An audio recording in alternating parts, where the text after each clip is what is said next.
បាទសួស្តីអ្នកទាំងអស់គ្នាថ្ងៃនេះខ្ញុំមានវីដេអូមួយចែករំលែកអំពីការប្រើប្រាស់ function មួយចំនួននៅលើរថយន្ត MG RX5 Sport ឬក៏ RX5 Reborn អញ្ចឹងអ្វីដែលខ្ញុំចង់ចែករំលែកថ្ងៃនេះគឺនិយាយអំពី function ទាំងអស់នេះនៅកន្លែង console កណ្ដាលនេះអញ្ចឹងfunction ទី1គឺ parking electronic អញ្ចឹងអានេះគឺជាប្រាំងដៃអេឡិចត្រូនិកមានន័យថានៅពេលដែលយើងបើកបរយើងត្រូវការឈប់ចតគឺយើងត្រូវការប្រើប្រាំងដៃអេឡិចត្រូនិកនេះដើម្បីកុំឲ្យឡានរបស់យើងរំកិលទៅមុខឬក៏រអិលថយក្រោយជាដើមអញ្ចឹងនៅពេលដែលយើងចតឡាននៅកន្លែងទីតាំងដែលមានជម្រាល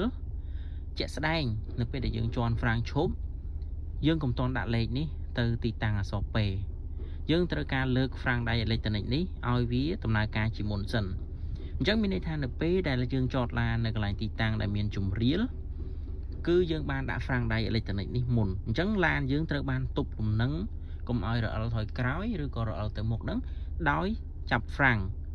ប៉ុន្តែបើសិនជាយើងដាក់លេខទៅទីតាំងពេមុនមានន័យថារថយន្តរបស់យើងត្រូវបានទប់ដោយប្រអប់លេខអញ្ចឹងបើសិនជាឡានយើងចតនៅទីតាំងជម្រាលឬក៏ចុះចំណោតខ្លាំងវាធ្វើឲ្យប្រអប់លេខរបស់យើងនឹងវាងាយខូចដែរនៅពេលដែលយើងប្រើប្រាស់បែបហ្នឹងអញ្ចឹងអ្វីដែលយើងគួរតែប្រើប្រាំងអេឡិចត្រូនិកនេះមុនពេលដែលយើងចុចទីតាំងអក្សរពេនេះទី2ពាក់ព័ន្ធជាមួយនឹង function auto hold ចំពោះ function auto hold នេះគឺយើងប្រើសម្រាប់នៅក្នុងស្ថានភាពផ្លូវឈប់ stop ឬក៏ផ្លូវដែលមានការឈប់ញឹកញាប់អញ្ចឹងយើងអាចប្រើ function auto hold នេះបាន function auto hold ហ្នឹងគឺប្រើសម្រាប់ដើម្បីឲ្យយើងឈប់ឡាននៅពេលដែលយើងឈប់ stop ដោយមិនចាំបាច់ដោះលេខទៅទីតាំងអក្សរ N ឬក៏ទីតាំងអក្សរ P ឬក៏យើងមិនបាច់ជន់ហ្វ្រាំងឲ្យជាប់ទេមានន័យថានៅពេលដែលយើងចុចឲ្យដំណើរការ function auto hold នេះគឺយើងត្រូវការពាក់ខ្សែក្រវ៉ាត់ដែរដើម្បីឲ្យ function ហ្នឹងដំណើរការអញ្ចឹង function ហ្នឹងវាដំណើរការនៅពេលដែលយើងបើកវាបែបនេះអញ្ចឹងឧទាហរណ៍បើយើងបើកឡានទៅដល់កន្លែងមួយដែលយើងចង់ឈប់យើងគ្រាន់តែជន់ហ្វ្រាំងឈប់ហើយគឺយើងអាចដកជើងចេញពីឈ្នាន់ហ្វ្រាំងបាន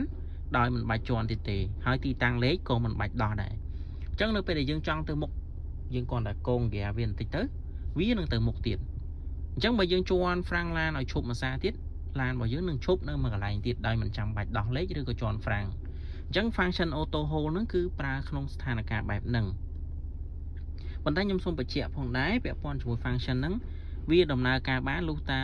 តកង់ពាក់ខ្សែក្រវ៉ាត់បើអត់ពាក់ខ្សែក្រវ៉ាត់វាអត់ដើរទេ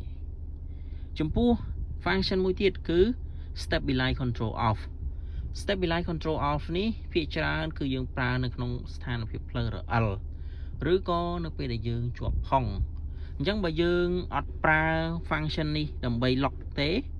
ឡានរបស់យើងវានឹងបញ្ជូនចលនាកង់ទាំងពីរខាងមុខហ្នឹងវាអត់ស្មើគ្នាទេមានន័យថាបើកង់មួយរអិលកង់មួយទៀតវិលកង់មួយទៀតវិលកង់មួយទៀតអត់វិលអញ្ចឹងទៅប៉ុន្តែនៅពេលដែលយើងបើក function នេះវាធ្វើឲ្យកម្លាំងវាប្រមូលផ្ដុំទៅកង់មុខទាំងសងខាងវាធ្វើឲ្យឡានហ្នឹងវិលកង់ស្មើគ្នាបញ្ជូនកម្លាំងទៅស្មើគ្នាអញ្ចឹងនៅក្នុងស្ថានភាពផ្លូវល្អឬក៏ស្ថានភាពពេលយើងជាប់ផុងឬក៏អីហ្នឹងយើងប្រើ function នេះដើម្បីប្រមូលកម្លាំងទៅកង់ខាងមុខដើម្បីឲ្យវាវិលស្របពេលគ្នាអញ្ចឹងឡានរបស់យើងនឹងមានកម្លាំងសន្ទុះជាងមុននៅក្នុងការរើបំរាស់ពីផ្លូវរអិលឬក៏ជាប់ផុងជាដើមអញ្ចឹង function ហ្នឹងគឺប្រើនៅពេលហ្នឹង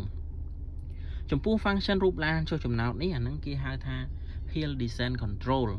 គឺប្រើសម្រាប់ពេលដែលយើងចុះចំណោតដែលមានចំណោតរៀងជម្រាលឆ្ងាយឬក៏វែងឧទាហរណ៍ថាយើងឡើងភ្នំបូកគោឬក៏យើងចុះភ្នំបូកគោជាដើមគឺយើងអាចប្រើ function ហ្នឹងបាន